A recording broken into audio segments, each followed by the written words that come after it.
Önceden o yansımalarım çok gıcıktı. Ya sevgisiz büyüyen Zahide işte sevgiyi başkalarının gözünde arayınca Hmm. sonra kendinden çok vermeye başladı. Bir gün ben tam evi süpüreceğim, şöyle kalbim o dediğim o çarpıntı, o aşk birden coştu. İstiyorum ki hani Kevser suresinde diyor ya, biz sana Kevser'i vermedik mi? Bu saflığın üzerine o saf hal, özün seni bu dünyadaki deneyimlemek istediği hali sonsuza kadar devam etmek. Yok, günah yoksa madem, tamam, yapmak istiyorsan bedelini ödeyeceksin o zaman. Evet. Bunu siz bize yaptınız, gerçekten de çok teşekkür ederim. Boşuna değil, hiçbir şey boşuna değil ve bu size boşuna yaptırılmadı. Hayatın Neşesi, Demir'in Sesi bir uyanış hikayesinde konuğumuz Zahide'ydi.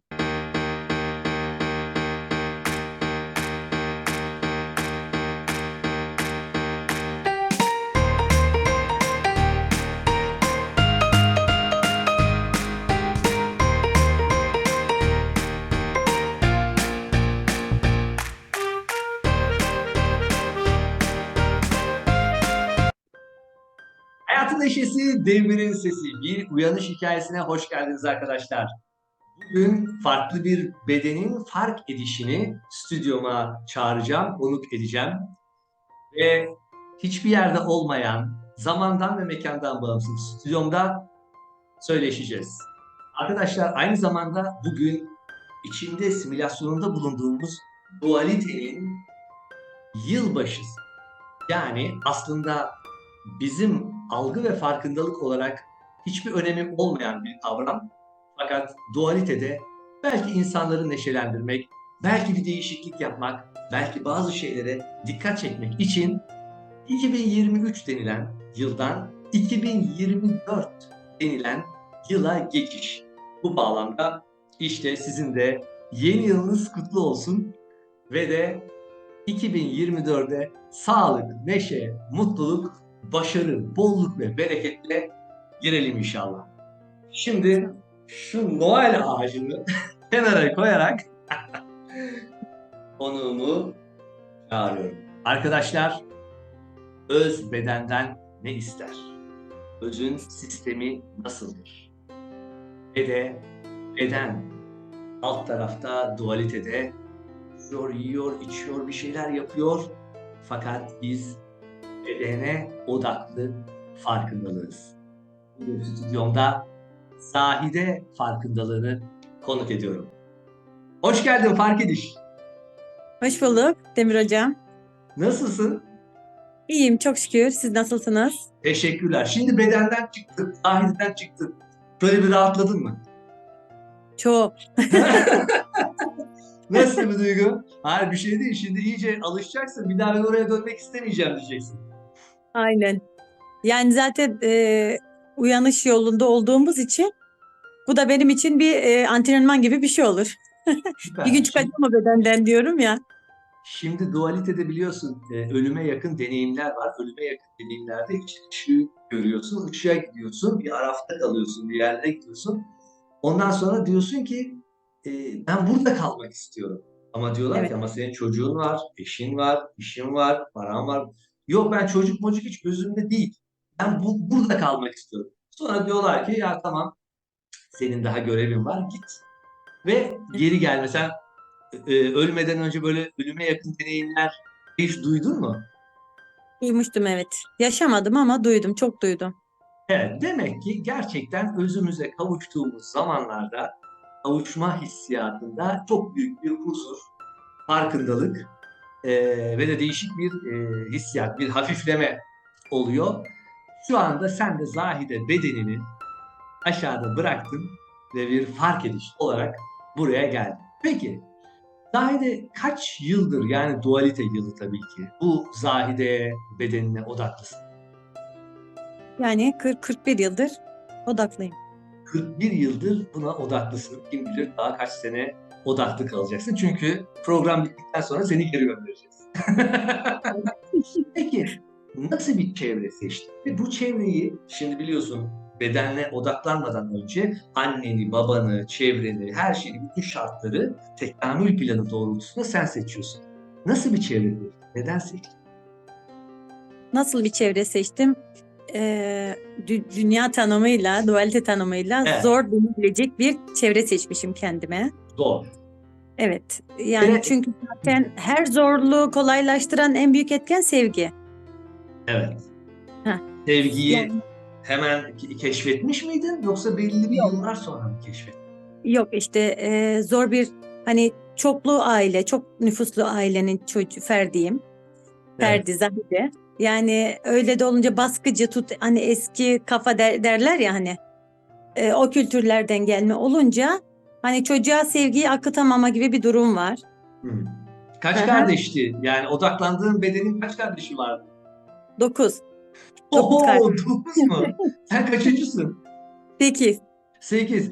Yani yanlışlıkla böyle 5'e 6'ya falan odaklanmadın. Direkt doğru bedeni seçtin değil mi? Evet evet direkt 8'de. Tonk olmuşum arada. Bir görünmemişim, kaybolmuşum. Süper. Ama şimdi kalabalık ailelerin böyle çok tabii ki zorlukları da vardır ama bir araya geldiklerinde de böyle bir sıcak bir atmosfer oluşuyor değil mi dualitedir? Çok. Çok kardeşler arası zaten hani olduğumuz yer koparız yani eğleniriz. Çok güzel olur da abilerimle ablalarımla. Ama işte o hani bir çocuğun hani ilk emdiği süt kadar anne sevgisi de çok önemli ya. Yani annem dışa odaklı daha çok bir şey tip seçmişim. Hani Kaydı benle pek bir seyredecek bağ mi? kuramamış. Bu kaydı seyredecek mi? Yok. Evet. Peki hangi coğrafya? Türkiye'de nerede? Diyamanlıyız. Adıyaman. Ama şu Hı anda hı. nerede yaşıyorsun beden olarak? Adana'da yaşıyorum şu anda. Adana. Adana'nın kebabı meşhur. Evet, eşim kebapçı. Of of of of of. Ben şimdi hemen bir uçak biletlerine bakayım da bir Ya kebap bir gün dört gözle bekliyoruz sizi bir türlü olmadı. geleceğiz inşallah. Evet İnşallah. Zahide şimdi sen 8. çocuk olarak Zahide bedenine odaklandın. Hı hı. Peki bu özü fark edişin yani uyanman, aydınlanman nasıl oldu? Hangi olaydan sonra oldu? E, çünkü her dakika böyle büyüyordun, yiyordun, içiyordun, Evet. yatıyordun. Senden istenenleri yapıyordun. Toplumun ne istediyse yapıyordun. Bunlar herhalde sana artık tatmin vermemeye başlamıştı. Ya işte çok sorumluluk aldım. Ne de olsa hani çok çocuklu bir ailenin ferdi olunca yeğenlerime bakma sorumluluğu, evin sorumluluğu, ondan sonra abilerime, ablalarıma yetişme sorumluluğum falan çoktu. Yani o dönemde de gerçekten hani anne sevgisi göremeyince ne yaptım? İçime yönelmişim. Ondan sonra bana göre hani önce Zahide okumayı çok istedi. Hmm. Çok istedi okumayı. O da bazı şartlardan dolayı okuyamadı. Öyle olunca tamamen kendini Kur'an'a verdi. Kur'an'ı Oo. anlamaya odaklandı. Tasavvufa yöneldi yani. Hı hı. Peki Arapça biliyorsun o zaman. Öğrendin Arapça mi? yok, Arapça bilmiyorum. Hani ne de olsa mahalle içerisinde eğitim aldım ve daha sonra YouTube'lardan dinleyip not alıp hani bir ara ders alıp ders verme gibi olaylarımız da oldu. Peki Kur'an'ı okuduğun zaman frekansı yüksektir sonuçta. Ne Evet. hissettin? İçine bir huşu geldi mi? İçine bir ferahlık geldi mi? Nasıl bir ruh hali?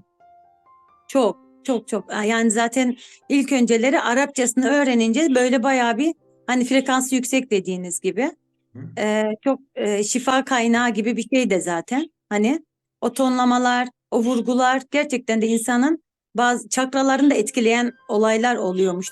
Hani şu an o an diyorum ki ne kadar huzurda oluyorum. Şu anda da öğreniyorum ki zaten çakraları açma gibi bir şeyi de varmış yani Var. etkisi var. Ondan sonra dedim ki Arapça benim neyime yarayacak? Yani bunu bir de anlamam lazım. Ondan sonra tefsire yöneldim. Hadis, esma eğitimi bunlarla beraber pekiştirdim. Peki sen o zaman yani çocuk yaşlarından itibaren bir sorgulamaya mı girdin ya da bir şey mi arıyordun? Yani Zahide bedeni, özünü kaç yaşlarından itibaren aramaya başladı? Yani 10, 15 Çocukluktan beri. Çocukluktan beri mesela nasıl? O anne sevgisini göremeyince göremeyince buraya. evet arkadaşlarından oradan buradan derken her zaman bir derin bir yalnızlık. Derin yalnızlık. Sürekli o derin yalnızlığa itildim yani. Peki. Şimdi tabii ki 10 yaşındaki Zahide bedeniyle 20 yaşındaki ve farkındalığıyla 30 yaşındaki farklı. Şimdi eski yani 30 yaşından önceki Zahide'nin farkındalığıyla şu andakinin arasında nasıl farklar? Çok fark var. En basitinden mesela. Eski Zahide şöyle yapar düşünürdüm. Şimdiki şöyle deriz. Eski Zahide son nefesine kadar o işi kendisi halledecek. O işin içinden kendi aklıyla kendisi Yapan kalkacak. Zahide. Yapan Tabii Zahide. çok yapan Zahide aynen. Şu anda teslim olmuş bir Zahide. Şimdi de ama önüne mesela bir zorluk geldiğinde ne tepki veriyorsun? Zorluk geldiğimde ilk önce o boşuna gelmedi diyorum. Hı hı. Onun bir sebebi vardır. Bana vermek istediği bir mesajı vardır. O mesajı alıp ondan sonra elinden geleni yapıp daha sonrasında hani duyguya giriyorsam girdiğim noktada kendimi düzeltmeye geçiyorum mesela. Hani Evet. düzeltme derken bu bana ne işte o mesajı almak dediğim. Ondan sonra teslimiyet zaten işin sırrı teslimiyetmiş. Evet. Evet arkadaşlar şimdi ben Zahide fark edişiyle röportaj yapıyorum. Onu bir beden olarak görmüyorum. Şimdi bazen o konuşurken gayri ihtiyari gülüyorum. Yani fark edersiniz. Ben böyle bir insanla konuşuyormuşum gibi değilim. Çok böyle yani benden birisiymiş gibi hissettiğim için gayri ihtiyari gülüyorum. Yani o ne derse desin böyle hoşuma gidiyor. Onun açıklamasını yapayım. Zahide şimdi senin karşına yansımalar geliyor. Ve bu yansımalar senin rehberlerin de olabilir, öğretmenlerin de olabilir ya da sana seni zor duruma düşüren şeyleri fark etmeni sağlayan karakterler olarak Özden de oynayabilir. Sen yansımalara nasıl bakıyorsun? Yansımalarla ilişkin nasıl? Önceden o yansımalarım çok gıcıktı. Özellikle önce kötü karakterleri gönderiyoruz. Hem de nasıl çok gıcıklardı. Allah'ım bu gıcıklar hep beni mi bulur? Bu kıskançlar hep etrafımda. Ondan sonra ne kadar dedikoducu şu bu derken sonra anladım ki hepsi benmişim. Hepsi senmiş. Peki yani bunu nasıl aştın? Çünkü lanet olsun, şeytan görsün yüzüm ya da aman aman onunla hiç görüşmek istemiyorum dediğin birileri vardır herhalde erkek kadın. E, Tabii, sonradan düşündün mü? Ya bu bana ne anlatmak istiyor? tabii ki oldu. Ee, ya Neler oldu zaten mesela? ne oldu? Ya sevgisiz büyüyen Zahide işte sevgiyi başkalarının gözünde arayınca Hmm. sonra kendinden çok vermeye başladı. Kendinden çok verdikçe o vericilik ona tabii ki bir şey kazandırmadı. Onlardan tabiri caizse hani bu benim için bir oyun ya uyanmam adına kurulmuş bir oyun olduğu için kazıklar yedim iyi ki. Evet. Yani hakikaten o yansımalara bir gün teşekkür edeceksiniz sözü gerçekten doğru. Beni Ettin mi? şu anki geldiğim noktaya getirdiler. Yani bizzat demesem de şu an diyorum. Hepsine gerçekten teşekkür ediyorum yani. Güllük gülistanlık olsaydı ben kendimi her zaman şeye benzetiyorum. Hani Hazreti Hacer'e. Nedir özelliği? Yani yine Hacer oldum diyorum mesela. Yine çaresiz kaldım. Çölün ortasında bebeğimle yalnız kaldım. İçimdeki çocukla yalnız kaldım. Aslında hiçbir zaman yalnız değilsin tabii ki. Aynen. O eskiden işte hep öyle derdim. Hani Sefa Merve arasında o çocuğuna su arayışına giren o Hacer var ya bir o tarafa koşuyor bir o tarafa. 7 kere git gel yapıyor ya hani. Yedi Evet. kapıya başvuruyormuş gibi hani o kafasıyla çözmeye çalışıyor, duygularıyla çözmeye çalışıyor. Ne yapıyor, ne ediyorsa da olmuyor. En son bittim dediği yerde, teslim olduğu yerde kaynak ayaklarının altından fışkırıyor. Teslimiyet ve kabul yani. Evet, aynen. Peki, peki fark ediş. Zahide'nin bedenine odaklandın. Odaklanma amacın vardı. Bir tekamül planı vardı. Zahide bu tekamül planını çözdü mü? Yani Neymiş yani? tekamül planını evet çözüyor, çözmeye de devam ediyor. Neymiş? Sana zaaflarını, korkularını fark ettirmek için oyun her gün senin için kuruluyormuş. Fark edince ne oluyor? Fark edince e, fark edince ne oluyor? Çözülmeler başlıyor. Hı hı. Akletmez Çözülünce ne misin? oluyor? Yani ne oluyor? Huzur alanına geçiyorum. Süper. Çok zorlamayacağım, merak etme. Yok, bir şey olmaz, zorlayın hocam. Evet, evet. Şimdi arkadaşlar, Zahide'nin gerçekten son bir senedeki fark edişini ve farkındalığını ben bizzat Telegram grubunda e, yaşıyoruz beraber. E, Canların sorduğu sorulara verdiği cevaplar, derin ve gerçekten çok yüksek boyuttan verdiği cevaplar özden geldiği anlaşılıyor ve Zahide'nin farkındalığının da nereden nereye geldiği çok bariz meydanda. O yüzden ben şimdi bu fark edişe ne sorarsam sorayım. Hiç içimde bir şey yok. Acaba hani cevap verir mi, veremez mi, zorlanır mı falan. O yüzden değil mi Zahide? Aynen hocam. Ha? Devam. Sıkıntı Yani yok. süpersin gerçekten. Çünkü böyle olunca da aslında daha çok içine huzur, daha çok içine mutluluk girmesini sağlıyorsun. Hı hı. Fark ediş mutluluktur yani. Evet. Peki Zahide bedeni şu anda dualitede devam ediyor. Hatta program bitince de sen tekrar bedene girip devam edeceksin. Dualitede en çok Zahide bedeni neden korkar? Sevgisizlikten. Sevgisizlikten. Peki ilk başta mesela eğer o beden Kamil planında öyle ama diyelim ki çok sevgi alsaydı annesi, babası, gene sevgiyi arar mı? Sevgi mayaymış hocam. Bizim Ama sen bedenimizin. sevginin yani sevgisizliğin ne olduğunu yaşadı. Hı Beden farkında değil mi? hı. Hı. Sevgisizliğin ne olduğunu yaşadı. Ve de ne, ne olmadığını gördüğü için onu aradı. Diyelim ki annesini deli gibi sevseydin. El bebek gül bebek yetiştirilseydin. Zahide bebeği. Sen de ona odaklansaydın. Bu sefer yani bu sevginin değerini nasıl anlar? O sevginin değeri, yani şöyle, bu dünya dualitesi, sevgiye doysan da doymasan da, yani sevgi bence sınırsız, sonsuz, sınırsız bir şey. Bizim mayamız olduğunu düşünüyorum hakikaten de. Çocukken hani hiç kimse beni sevmedi değil. Yani ablalarım, abilerim çok sevdi beni. Ben onları çok sevdim. Yeğenlerimle çok. Ama anne Yani, sevgisi başka. ama anne sevgi işte şey, hani en büyük vitamin. O olmadığı yerde hani sen hep açsın gibi. Evet. Ama ne kadar sevgiyi alsam da bence doyum olmayacak bir şey gibi düşünüyorum. Yani şu anki geldiğim noktada onu düşünüyorum ben. Benim tahminim eğer çok el bebek gül bebek gibi büyütülen bir kız veya erkek çocuğu da olsa büyüdükten sonra tabii ki anneden uzaklaştığı zaman hayatın içerisine girdiği zaman o sevgiyi bir ara mesela bulamıyor olabilir. Ve de o Evet. zaman da der ki ya ben çocukluğumdaki anne sevgisi gibisini arıyorum. Bu Heh, sefer evet. sevgiyi biliyor ama kaybetmiş. Bu sefer yine onu aramaya başlıyor.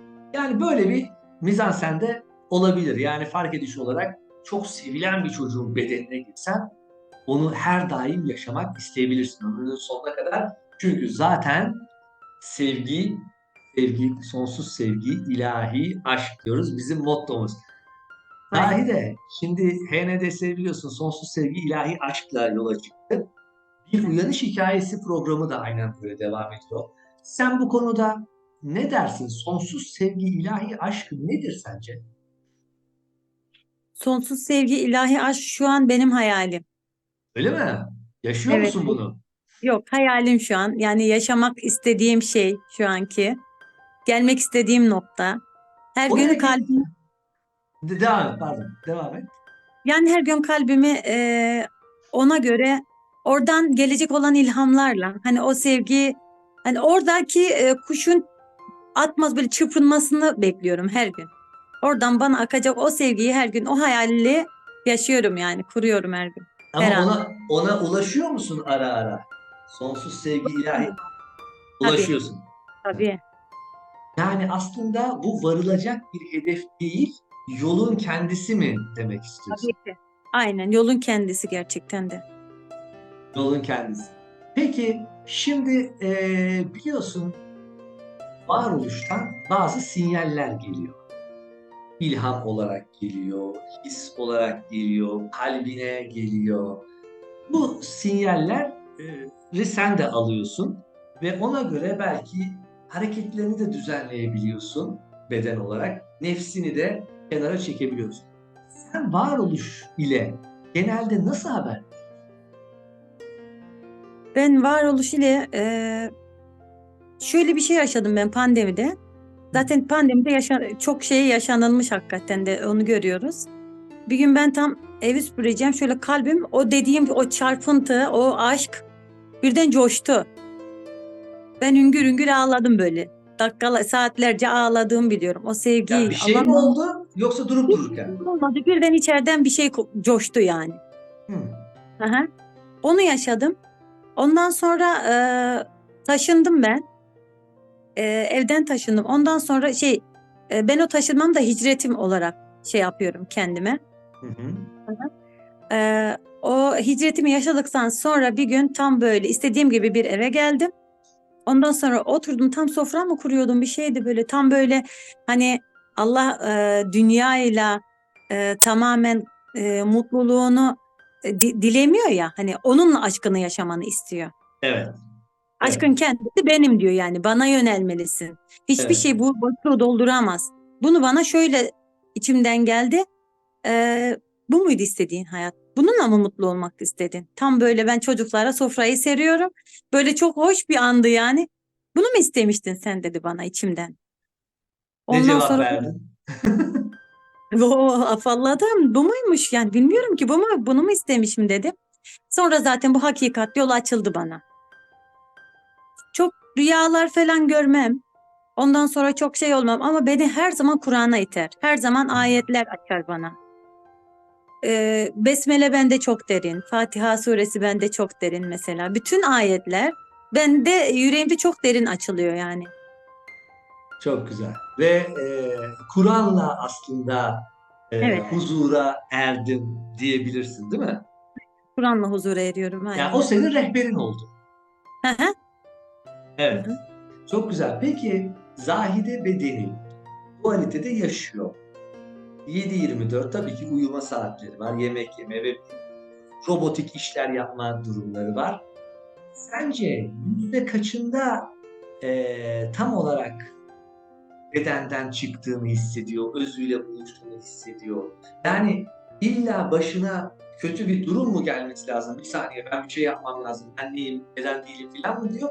Yoksa her daim böyle bu şekilde gidiyor. Yüzde kaç buna uyum sağlayabiliyorsun? Ya kontrollü yaşamak insanı zaten yorar. Çok kontrollü yaşamayı şey yapmıyorum ben de. Hani Evet. bilinç olarak derseniz zaten 3 çocuğum var. Onların da hani eğitimiymiş.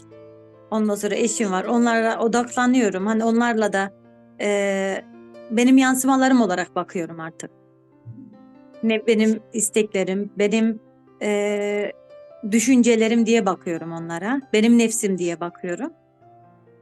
Ama genel olarak özüme odaklıyım. Yani Genel. hani %80 falan 90 diyebilir miyiz yoksa %99 mu? Yok çok uçurmayayım da kendimi şimdi lan. Üst Bak olayım gene, şimdi. gene sınırlıyor. Sınırlayan kim?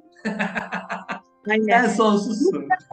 Sınırlamayacağım diyeceğim. Mesela bugün rüyamda rüyamda mı artık bilinç mi uyanık bir şekilde ben bilmiyorum ama birliği tekliği şöyle bir sabaha kadar bir analiz etmiş zihnim. Süper. Hı Eğitim hı. görmüşsün işte. Gibi bir şey olmuş sanki. Kendi kendime vermişim ama o eğitimi başka bir yerden değil. Evet. Teklik, birlik, buymuş, şuymuş diye sabaha kadar şey yapmışım yani. Yüzdeliğe bölecek olursam bölemiyor hocam. Şu an Peki. zihin bölmek istemiyor. Peki sen şimdi bir fark ediş olarak tekrar zahide bedenine ineceksin ve devam edeceksin. Önündeki 3 sene, 5 sene, 10 sene, 20 senelik periyotta zahideye fark ettireceğin belli bir plan, program, kafanda bir şeyler var mı özden gelen? Yani içine doğan değil. Ben işte mesela derler ki işte 30 yaşında adam der ki ben 40 yaşında şöyle olacağım. Bunu neye göre der? İçine gerçekten bu bilgi, bir zaman yok, mekan yok, akar. Aktığı için zanneder ki o beden bunu ben istiyorum. Ben planlıyorum. Ben Evet. aklediyorum zanneder. Halbuki öyle değil. Senin zahide bedenine bir 5 sene 10 sene sonra e, planladığın bir durum var mıdır? Yani Zahide bedenine yine Kur'an'a bağlayacağım hocam ben. Kur'an'dan yani şöyle düşünüyorum.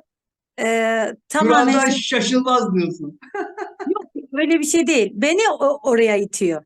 Evet. Hani Zahide'yi hep Kur'an'a bağlıyor yani. Evet. Öyle bir şey var. İstiyorum ki hani Kevser suresi dedi ya biz sana Kevser'i vermedik mi?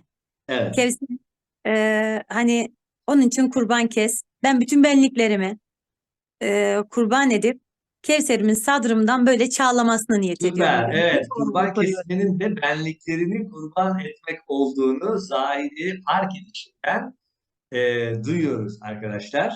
Hocam Çok güzel. ayet der ki Allah'ın boyası gibi güzel boya var, süren var mı der mesela. Allah'ın boyası bizim özümüz. Hani en saf halimiz. Ben şu özellikle beyaz giymemi istediniz onun gibi bir şey mesela. Evet, beyaz giy ki hani orada bir espri yapmıştım grupta. Onun için söylemeyeyim. Aynen. Onun gibi bir şey mesela bu saflığın üzerine o saf hal özün seni bu dünyadaki deneyimlemek istediği hali. Ama sen ona benlikler giydirdikçe o benlikler, kişilikler, kimlikler hani annemi giymişim, babamı giymişim, abim, ablam, çevremi giymişim. Onları giydikçe onların hepsini kat kat kat kat boyalar sürmüş olduğumu düşünün. Çok Ondan güzel. sonra o boyalar daha sonra zamanla canımı acıttı. Çok Ondan güzel. sonra o boyayı spatulayla kazıyacaksın ki sen hani en saf haline gelesin. Onların hepsini kazırken de canın çok acıdı. Onu soracaktım. O zaman da canım acıdı.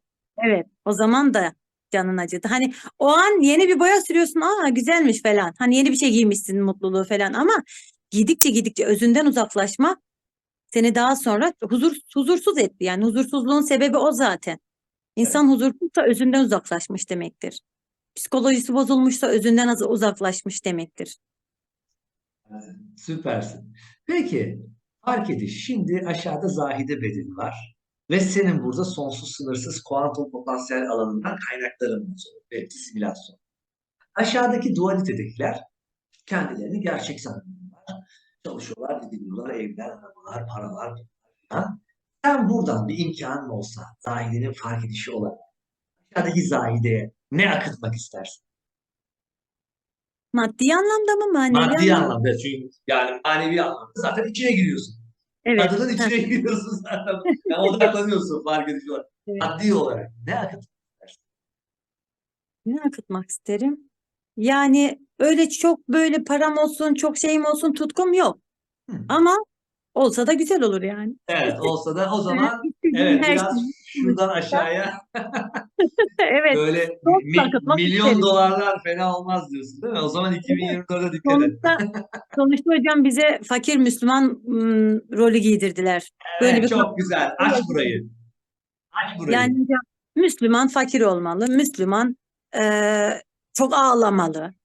Ondan sonra ben hüzünlü kalplerdeyim falan bunların hepsini yani bize giydirdiler hocam. Bunların hepsi kandırmacaymış. Müslüman çok zengin olmalı. Müslüman bu hayat Müslüman ne ki zaten Müslüman bir şey değil ki prototip değil yani bir ne sarık ne cübbe ne mini etek yani hiçbirine sığmaz Müslüman kabul. Müslüman kendiyle barışmış olan insan. Evet, 2023'ün muhteşem mesajlarını veriyorsun. Zahide'nin fark edişi. Devam et. İnşallah. Devam Müslüman et. kendiyle, özüyle barışmış olan insan, özünün kendinden çağlamasına izin vermiş olan insandır. Ha, özde zaten seni en güzel şekilde deneyimlemek istiyorsa, buranın da bir bedelleri var. Tatile gitmek istiyorsun mesela. Tatile gitmenin bir bedeli var. Arabaya binmenin, güzel evde oturmanın. Bunların hepsinin en güzel olmasını, en güzel şekilde ve kolaylıkla olmasını dilerim. Süpersin. Çok güzel mesajlar verdin. Tabii bize hep yanlış anlatıldı herhalde. Ve de yanlış, biz çok daha dar kalıptan gördük. belki Aynen. toplum olarak, belki dünya olarak. Yani şimdi bu Müslümanlık için bunu söylüyorsun. Aynı şekilde Hristiyanlık için de bunun versiyonu var. Yahudilik içinde veya diğer dinler, diğer inanışlar içinde bunlar var. Halbuki özgürdür ve de Evet. dualitenin de tüm nimetlerinden bolluk, bereketi çekmeyi hak eder. Değil mi? Aynen hocam. Peki Zahide'nin fark edişi. Artık programın sonlarına geliyoruz. Çok muhteşem şeyler söyledin. Öncelikle teşekkür ediyorum. İnşallah. Deseler ki sen bu fark ediş olarak bedene gir, bedende de sonsuz hakkın var. Yani hiç ölmeyeceksin ve hiç yaşlanmayacaksın. En güzel halinde istediğin kadar sonsuza kadar böyle devam et. Ne düşünürsün, ne dersin? Sonsuza kadar devam etmek. Yani koşulsuz sevgide kalacaksam ederim. Vay, çok güzel. Evet, koşulsuz sevgide kalacak olduktan sonra bedene ne gerek var? Zahide değil mi? Beden hocam, ben yine hep tasavvufla örneklendiriyorum. Hani beden cami. Ondan sonra ezan, çağrı. Öyle Evet, desek. Mesela beden ne isterse cami, hani haydi kurtuluşa, haydi selaha diyen bir ezanımız var. Hani bu kurtuluş ve selah sadece hani belli kalıplarda olmamalı. İnsan istediği şekilde de kurtulabilir. Yeter ki huzur alanından çıkmasın. Hani günah dediğimiz ne ki hocam? Günah dediğimiz hani sonradan ne öğrendik? Günah sevabın olmadığını. Halbuki günah sevap şöyle yok. E, Sana bir kural koyuldu. Yok, günah yoksa madem, tamam, yapmak istiyorsan bedelini ödeyeceksin o zaman. etki Kendine günah, tepki. günah kendine yazık etmek. Ben öyle adlandırıyorum Çok güzel. kendimi. Çok güzel. Yani Sevap kendine gerçekten ya armağan. örnek bir Müslümansın. Gerçekten. İnşallah. İnşallah. Süpersin. Yani aslında seninle konuşsak daha saatler boyunca çok güzel şeyler anlatırsın. Ben biliyorum. Hocam şu sorulara sığamayız. Sorulara sığmaz. Zaten sorulardan da pek gitmedik galiba. Şöyle bir bakıyorum. Aynen. Çok da şey etmedik yani. Hani Hı sorulara hı. takılmadık. Bunlar da muhteşem zaten bu arada. Evet. Teşekkürler. Yani her şey akan işte neyse o. Hı Evet. hı. Zahide'nin fark edişi. Çok teşekkürler. Şimdi tekrardan Zahide'nin bedenine döneceksin. Dönmeden önce Zahide'ye ne söylemek istersin? Bir de bu bedenden çıkış simülasyonu senin için yararlı oldu mu? Yani şimdi dualizde normal hayata devam ederken artık anlık bedenden çıkmayı daha kolay yapabilirsin diye tahmin ediyorum. Değil mi? Evet hocam. Hakikaten de çok güzel bir farkındalık yaşattınız. Zahide'ye uzaktan bakmayı sağladınız benim için. Güzel bir Ne deneyim güzel. oldu benim için de. Yani bu Hira'ya çekilmek gibi bir şey vardı ya hocam hani. Evet, evet, Hira'ya çekip kendini uzaktan izlemek olayı var bizde zaten. evet. Bunu siz bize yaptınız. Gerçekten de çok teşekkür ederim. Boşuna değil, hiçbir şey boşuna değil. Ve bu size boşuna yaptırılmadı. Evet, yani bunun neden yaptırıldığını şu birkaç ay, birkaç sene sonra tekrar geri dönüp baktığımızda çok daha net anlayacağız gibime geliyor. Hı Zahide hı. bedenine bir şey söylemek ister misin son olarak? Zahide bedeni güzel şeyler yaşamak istiyor. Her şey, bütün güzellikler onunla olsun. O kendini zaten tek Zahide olarak görmüyor. Herkesle bir olduğunu düşünüyor. O Düşünüyorum. yüzden o güzel olursa her şey güzel olacak. Evet, çok teşekkür ediyoruz. Fark ediş seni tekrar Zahide'ye uğurluyoruz. Evet Teşekkür ederim. arkadaşlar, konuğumuz bugün Zahide'nin fark edişiydi. Ve 2024'e girerken, 2024'e girerken hepinize sağlık, huzur, mutluluk, bolluk, bereket diliyorum. Arkadaşlar mutlu bir yıl diliyorum. Bu yıl inanılmaz güzel olacak ve inanılmaz sevgi dolu, sonsuz sevgi, ilahi aşk ile bezenecek. Hayatın neşesi, Demir'in sesi bir uyanış hikayesinde konuğumuz Zahide'ydi. Bir sonraki program ve bir sonraki konukla görüşmek üzere. Hoşça kalın efendim. Sevgiyle kalın, aşkla kalın, benimle kalın, Demir'le kalın. Hoşça kalın.